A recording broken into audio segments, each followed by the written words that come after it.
name is Paul Tilstone from FESTIVE Road, and today I'm in conversation with Eric Bailey from Microsoft about the era of purposeful travel. Eric, welcome back.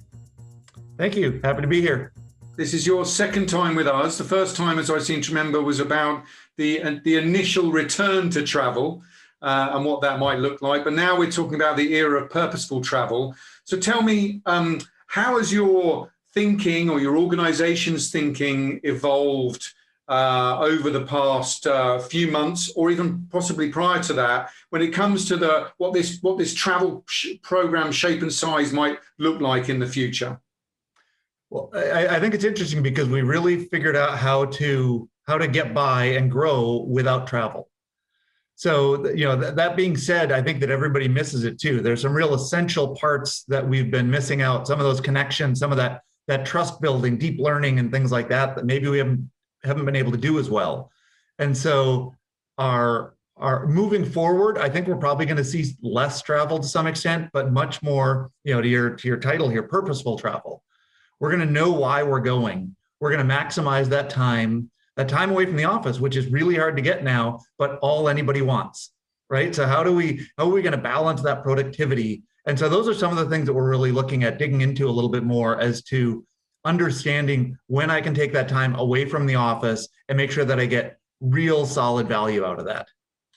Given that, one of the most quoted individuals on the volume of travel that's likely to return is Bill Gates himself, I'm sure you must be asked all the time about whether you're going to see just 50% volume return for the Microsoft program.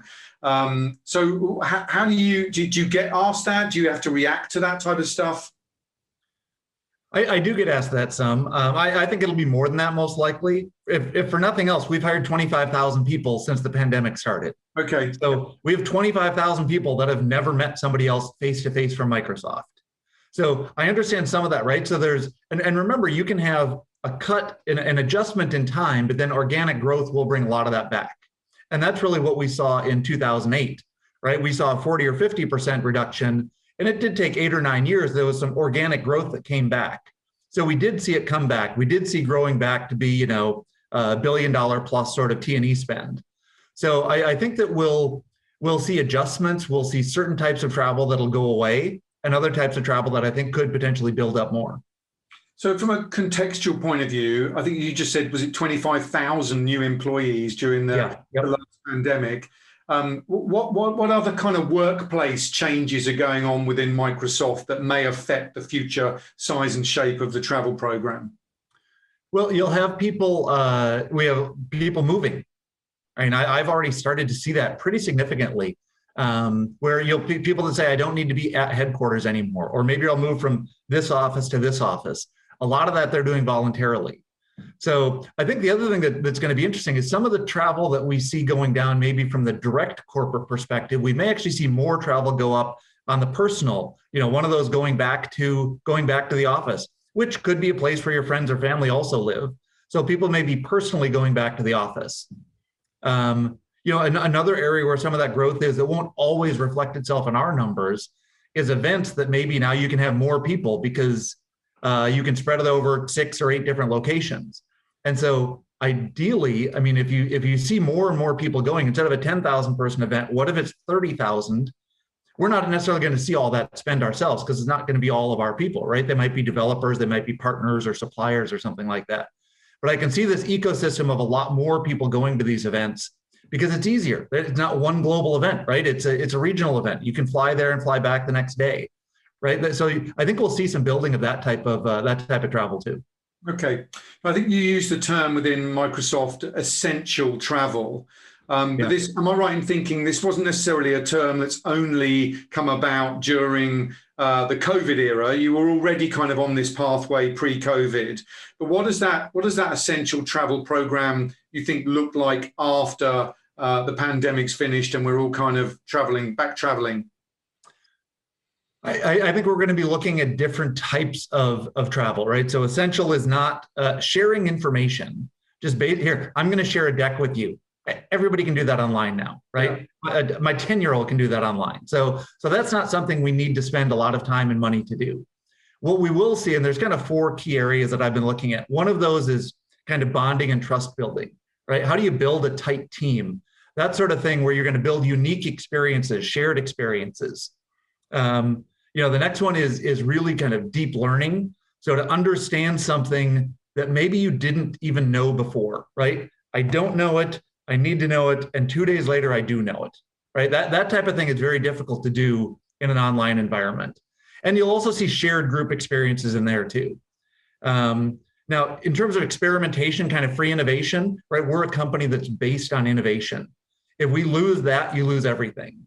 So you want people to be able to get together, to really kind of whiteboard, to work through things, to continue that conversation over dinner, all that sort of stuff. That's where you get new ideas, you build the frameworks, you build the path forward so you can really start driving in that direction. And then the last one is discovery, which I think a lot of us in the travel space know this, right? You go to a conference or a trade show, and in the past, you didn't necessarily have an agenda for that, but you're like, oh, I hope I'll connect with more people, right? I'll connect with old friends. I'll find new people that I connect with. I'll be introduced to people, just sort of that free flowing connections. I think those will become a lot more deliberate too. I don't think you'll just walk in saying, well, I hope I meet somebody here, right? We'll figure out the more ways to meet people, more ways to create those connections, whether that's using your LinkedIn profile or, common schools that you went to, just anything to create those links that's going to help build those bonds, that's going to, help your career and help the value that you can deliver in that trip. So I love that we identified sort of three broad areas, which was people, organizational, and customer, but we had 22 subcategories. I love that you've whittled that down to 4 key areas that you can see travel being required for within Microsoft. And the innovation one's really interesting because I think people just default to the innovation you need to be with other people. That's not necessarily true, but you define it as what I describe as innovation next step. It's once you've had that initial thought, how do you turn that into something that's really valuable? And then how do you make that work? And that's where you need that team collaboration. Because one place I did leave out, because we are a company that tends to not have a lot of physical products, right? I mean, we can launch laptops remotely too, right? We can build new products remotely, but you can't fix a windmill, right? Remotely. We're not going to send a robot up the windmill. So I think some of those things are going to build, you're going to still see those trips coming back. And I think the other one too is and I was talking to Scott Gillespie the other day and said, he had talked about, well, the priest you could really do online. And I was like, maybe that's the thing you really can't do online, right? Maybe it's that deep emotional conversation that's the one that's going to be harder to do online. So I think we'll see some of that. And I think that we're all feeling those effects of a long time without being in the office and without traveling, that we're going to be like, no, I need to get that. And it's going to deliver real value, even if some of that is a little bit less tangible. Yeah. But what's interesting there is what you're saying is that the type of travel and the 4 you've defined is completely relative to the sector you're in, the type of work that you do, the culture of the organization as well. When you're looking at these types of travel, and in the Purposeful Travel Model, we define sort of 4 steps to get to your end state. Yeah. Where are you along that pathway of kind of determining the future size and shape of your travel program and the travel types? Is everyone on board with the philosophies you have here? Have you discussed with senior leadership? Are you getting buy-in from senior leadership? So our primary engagement with the senior stakeholders is around budget, right? So we've broken that out. We're looking at different types of travel, like internal, external, trade show, training are kind of our key ones. And then we're also breaking those up by domestic, regional as one group, and then international as another. So we know that we will see domestic external trips come back more quickly, right? That'll be visiting customers, getting out on the road, really connecting, building bonds and that kind of thing. International internal trips are going to probably come back more slowly. We just know they take more time, they cost more money, and they have less, value to the bottom line. But we're also really starting those conversations around the culture of travel and how we can add more value while maybe spending less money and reducing our carbon footprint. Sustainability is a huge factor for us as a company right now. And so one of the things that we're looking at, it's not just we're going to bring back travel the same way it was before. We're going to bring it back in a more sustainable way. And I'll add one thing that we're going to look there. We'll probably see longer trips and maybe fewer of them. We'll probably see more regional trips and maybe less international ones. So those are some of the basic trends I expect to see. How do you envisage this will change the the process, the nature of how travel is approved and booked? I mean, do you envisage more control in the hands of the traveler to self-determine based on that they need to get more value out of the trip? Do you see that the authorization process might need more reasons for travel in order to justify the trip? That's going to depend on your company. We've never really had official approval processes, right? It's based about trust in the employee. And we trust our employees to work from home or wherever they are. We trust our employees to make the right decisions. We trust them to do, things ethically. We trust them to, make multi-million-dollar, this direction or that direction.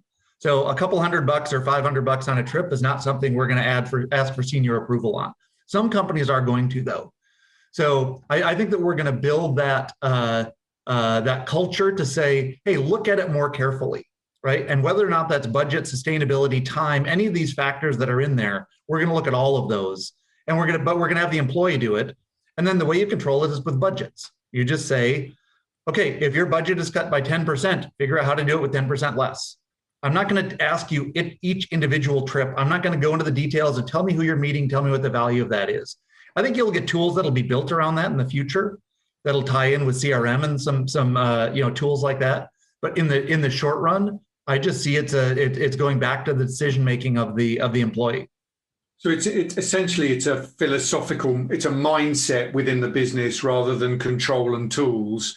How do you? I mean, are you part of an overall mindset shift within the organization, or is this something you're going to need to communicate with the budget holders and the travelers and the staff, etc.? I'm just wondering how that kind of translate within the Microsoft culture. I mean, it's fundamental. So we tie in with the real estate teams on working from the office. What's it going to look like?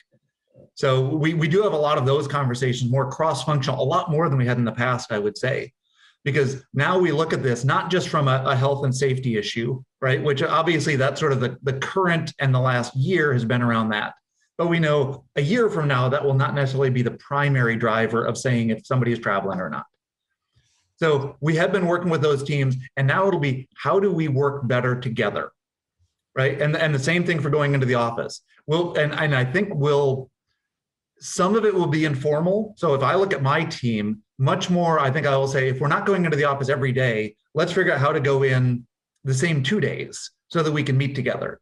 Let's set up a lunch so we can just talk about the weekend or whatever else it is when we go into the office, right? Some of those informal connections, I think everybody has now seen the value of those building. I think we're going to see the same thing around travel, right? It's the sort of cross-functional, looking across what are the benefits of it? How do teams work better together? When is it really essential? When can I justify the time and the budget? And I think that sustainability, I think, has become a key metric in that decision-making process too.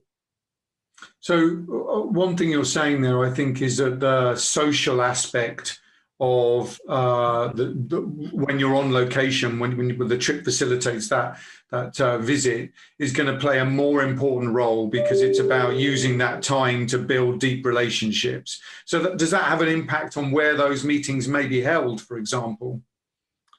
I think absolutely. I think that the generic suburban conference room in on a campus somewhere, I just don't see those delivering the same value. And I look back, we've generally had team meetings, one in Europe around, certain conferences for the last 8 or 10 years, except last year, of course. And what I found is that those ones I can remember. I remember the trip and the event by where we were, right? I remember the bike ride that we took before. I remember the conference room in the hotel that we stayed at, that we invited in some guests or something like that to brainstorm around travel industry opportunities. So I think that we're going to see those things where you want to create this unique shared experience. And I mean, my belief is that you can share information in a corporate, campus somewhere. I don't think you have that unique shared experience as well. Okay. What do you ultimately think that these changes are going, what implications are these changes going to have for your program, for your role, and for your suppliers? The role, I think, changes pretty dramatically. I think that the role is not looking at the cost of fulfillment, just from a basic core. What do you do? I hire travel agencies, I negotiate with airlines and hotels and things like that. That used to be considered the core. I can see the core much more now looking at the overall T&E budget and to say, here's how we can spend it better. So we're going to have to be capturing more and more data. So I think that even though I said, the justification and all that, we aren't necessarily going to have an approval process, but I can see that we'll be asked for more and more data to say, okay, how do you know that people were productive there? And we're looking at that you can start to look into people's, and not in a creepy way, right? So this would all be authorized or anonymized or whatever, but look into people's calendars to see, okay, how many meetings did they have? Did they connect with those people at that customer before they went there? You can start to looking at some of those deep analytics, and it's amazing what you can do with anonymization and putting data together. I think those are things that just weren't possible 3 or 4 years ago. Now that we've sort of seen this baseline of what zero travel looks like, that we'll be able to add more, and how do we add more value to that? I think we also look at networks are becoming more and more visible. So my network 10 years ago, you had no idea what my network was or who I knew. Now, if I looked at things like LinkedIn, you can actually see who my network is. I mean, I'd love to see us start to connect people to say, hey, this connection from yours is going to be on the same flight as you. They're going to be at the same conference as you are. They're going to be at the same hotel that you're going to be at. Could we set up a meeting room? And we're talking to hotels about that, right? How do they create more of these areas to meet like that? The lobby or the bar are not necessarily going to be the only place we meet in the future. I think we're going to go for runs more often. I think we're going to go kayaking more often. I think we're going to, meet in a little conference room for half an hour. I think all of that stuff is going to be more planned and more cultivated. So if you're a supplier, essentially it's about providing products and services and environments which amplify that purpose or the multiple purposes of that trip to try and get the most value. So, I mean, I guess, have you seen any suppliers, and we don't obviously want you to name them, but any supplier developments that kind of align with that reinforcing of value that you're looking for, or you think that's just a big opportunity for the sector? I definitely have. And I think that and I've talked to all of them about it. So we'll see we'll see if I'm right, but we'll also see who shifts in that direction. But like, I see content as the concept of content is shifting. And nobody has ever said to me, how in the world can we buy an airplane ticket? Because guess what? Anybody can buy an airplane ticket. Not that hard. Now, to get the discounts and all that, I understand there's a complexity, but nobody says, oh, we just need to figure out how to buy an airplane ticket or a hotel room. No, it's how do we add value? And what we're starting to see, and this is talking with hotels, with content providers, with airlines, all of them, is that the success of the trip is not, and it shouldn't be for us, and it shouldn't be for them. Oh, you know what? My airline ticket worked. I checked into my hotel and they didn't lose my reservation, and I had a clean room, and my rental car was ready and they didn't give it away. Those are not measures of success, right? The measures of success have to be that I accomplished what I did. I had that trust building. I had that bonding. I met with this. I closed this deal. My team was brought together. Those have to become those success measures, and they're not as easy to measure as your telephone service factor, right? Which is, hey, we answered this many calls this quickly. So it's going to be more difficult to measure, but I think we need to look at those as the true measures of success.